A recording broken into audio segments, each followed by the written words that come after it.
السلام عليكم، نتمنىكم تكونوا كاملين على خير وبخير. مرحبا بكم في قناتي وقناتكم شهوات متنوعه مع ايمان. اليوم ان شاء الله غادي نشارك معكم مريش بوند محبوبه الجماهير، كتجي رطبه، كتجي فتيه بمكونات الاقتصاديين صراحه الله. باش ما نطولش عليكم نخليكم مع الطريقه والمقادير. هنا غادي نجيب البول فاش غادي نخدم ولا قصريه. ضفت قبيصه ديال الملحه وغادي نضيف واحد 3 ديال البيضات، وهنا غنضيف كاس ونص ديال السكر سنيده كيف ما قلت لكم العبار بالكاس ديال العنبه. صافي هنا من بعد غادي نضيف الفاني، غنضيف هنا 2 اكياس ديال الفاني. صراحه راه هاد ريش بلوندا راه كتجي هشيشه واخا ما فيهاش الزبده، راه كتجي رائعه البنات وكتجي حتى اقتصاديه. غير جربوها ان شاء الله غادي تنال الاعجاب ديالكم. وهنا غادي نضيف النكهه ديال البرتقال كيف ما قلت لكم، الا عندكم قشور ليمونه ضيفوهم. هنا غنضيف واحد 4 راس ديال المعلقه.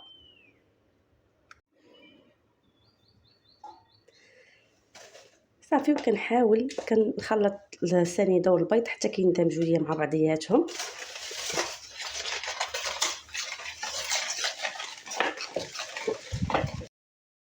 هنا كنحاول كنخلط هذاك السكر مزيان مع البيض حتى كيذوبوا تماما، ما كيبقاوش هذوك حبيبات ديال السكر.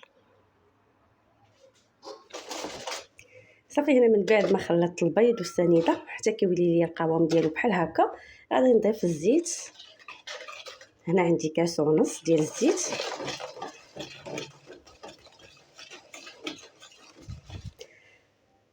صراحه الله راه دغيا كتوجد هاد الريش بوند، راه ما تاخذش معنا وقت اللي هو بزاف.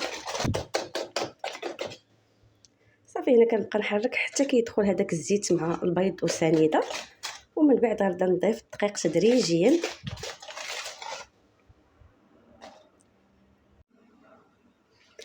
بالنسبه للدقيق هنا غادا نضيف الزلافه الاولى ديال الدقيق ما نزعموش فيها البنات، نضيفو غير بشويه بشويه باش ما تجيناش الحلوه ديالنا قاصحه. الا جاتنا الحلوه ديالنا قاصحه ما عندهاش الحل، نضيفو غير بشويه الدقيق. هنا غنضيف الزلافه الاولى من بعد، وهنا من بعد غادا نضيف الخميره ديال الحلويات. هنا قلت لكم غنضيف 2 اكياس ونصف.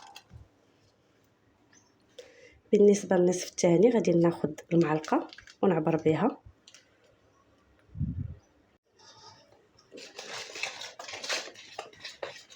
صافي وهنا كنحاول كندخل الدقيق في هذوك المكونات في الخليط ديالي.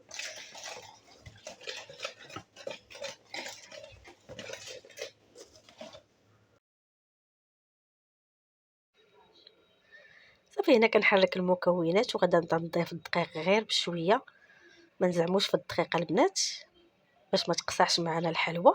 صافي هنا غادي نكب نصف ديال الزلافه وغادي نحاول نجمع هذاك الدقيق مع الخليط، وانا عيني ميزاني. كيف ما قلت لكم البنات راه كتجي غزاله هاد ريش بوند وكتجي هشيشه كتذوب في الفم. صراحه الله غير جربوها. وكيف ما قلت لكم عاوتاني راه مكونات اقتصاديين وساهلين موجودين في كل بيت. صافي هنا غنضيف الدقيق اللي بقى ليا، وفي نفس الوقت انا كنجمع المكونات.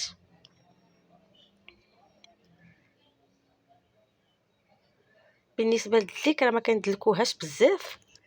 صافي هنا بالنسبه للعجينه ها هي تجمعت ليا تقريبا، دخلت ليا 2 زلايف وربع ديال الدقيق. وانتم كيبقى لكم الدقيق على حسب حجم البيض والصغير ولا كبير. صافي راه خصها تكون بحال هكا مرخوفه البنات، كتكون رطبه وما تكونش عاوتاني مرخوفه بزاف باش ما كتيحش لينا في الفران. صافي هنا غنبدا ندير فيها كويرات الحجم اللي كيكون صغير. صافي كيف ما قلت لكم غنضيف كرات اللي كيكون الحجم ديالها صغير، لان راه ديجا فيها الخمارات كتنفخ لينا كتزيد اكثر من الحجم ديالها. انا هنا غندير غير وحده، ما غنديرش 2 اللي كيتلاصقوا مع بعضياتهم. نتمنى يكون واضح. صافي وكناخذ شي صفيحه اللي كتدخل الفرن، كنفرش ليها الورق وكنحطها حدايا وكنبدا ندير الكرات وكنحط. الا لاحظتوا معايا راه شويه تتلصق في اليدين، غير شويه ماشي بزاف. هنا غنبقى تنكمل الكميه كامله اللي عندي.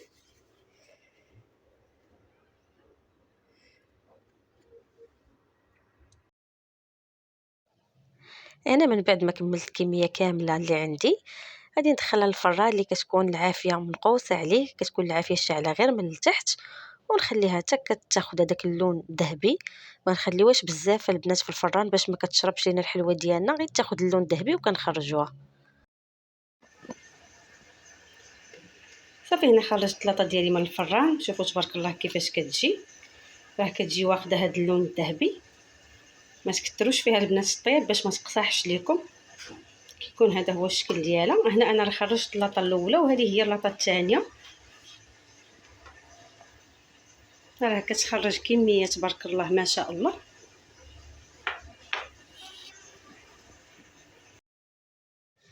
صافي هنا من بعد ما طابت لي الكميه كامله، خديت واحد الكاسرون درت فيها قرعه ديال الكونفيتير اللي كيكون ديال الحلوه، ونص قرعه ديال المزهر، ودرتهم فوق البوطه حتى غلى ليا الخليط. وهنا عندي الكوك اللي كيكون نوعيه جيده. صافي هنا غادي ناخذ الحلوه وغادي نديرها في هذاك الكونفيتير والمزهر، هو كيكون باقي دافي. كنحط فيه الحلوه ديالي وكنخليها تقريبا غير تشرب مزيان. صافي وكنحيدها كنمرمدها في الكوك، راه كتجي زوينه البنات وكتجي هشيشه صراحه الله. يخليوها شويه.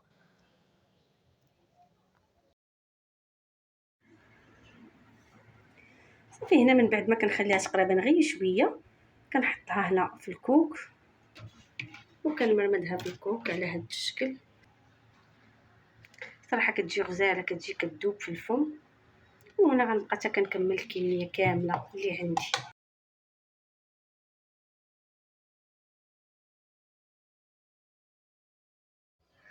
وهنا وصلنا للتتمه ديال لا فيديو. شوفوا تبارك الله ريشبوندا ديالي كيفاش كتجي، راه كتجي غزاله وكتخرج حتى كميه وفيره ما شاء الله. راه كيف ما قلت لكم راه كتذوب ذوبان في الفم، غير جربوها. ونتمنى لا فيديو ديال اليوم ينال الاعجاب ديالكم، وما تبخلوش عليا بواحد اللايك، تبارطاجيو مع الحباب من باب التشجيع. ومع السلامه الى فيديو قادم ان شاء الله.